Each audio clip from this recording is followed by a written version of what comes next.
On nous enlève le personnel, on nous enlève le matériel, on va nous enlever des tâches. Le service public, je me demande où c'est qu'il est le service public. On ne va plus avoir de service public, tout nous coûte de plus en plus cher dans la vie. On n'y arrivera pas, on ne pourra pas s'en sortir. On est là devant le conseil départemental aujourd'hui. Est-ce que tu peux nous raconter ce qui se passe derrière toi? Mais ce qui se passe, c'est-à-dire on commence à être impacté au niveau des effectifs, au niveau du matériel. On nous parle de nous enlever 15% de matériel cette année, qu'ils vont revendre bien sûr. Ensuite, on veut nous supprimer dans tous les services du département, ils veulent enlever 500 contractuels, ce qui fait qu'on nous enlève du personnel. Donc là-dessus, on avait un aménagement de temps de travail où c'est qu'on avait des RTT.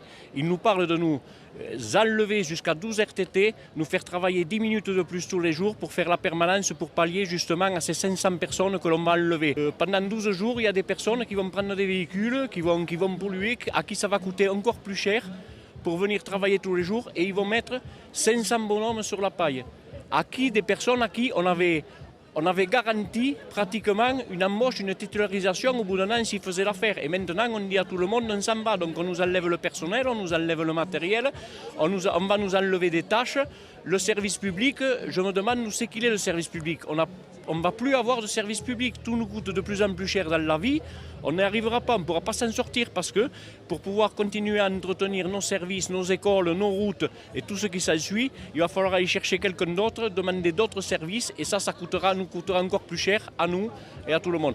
On ne peut pas accepter ça, surtout un département qui se dit socialiste. Mettre 500 personnes à la rue dehors, surtout à l'heure actuelle où c'est qu'on voit la vie comme elle est chère, comme elle est tout le monde. Qu'est-ce qu'ils vont faire demain ces gens?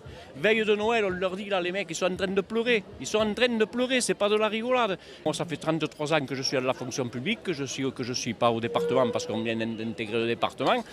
Mais on n'avait jamais vu ça. Ils ne veulent même pas discuter. Le temps de travail avant, on en a discuté pour le mettre en place. Là, ils n'en discutent pas. Il arrive une note, on vous dit c'est comme ça, point à la ligne, vous le faites. Ou si ça ne vous va pas, vous allez voir ailleurs. Voilà où c'est qu'on en est au département 31.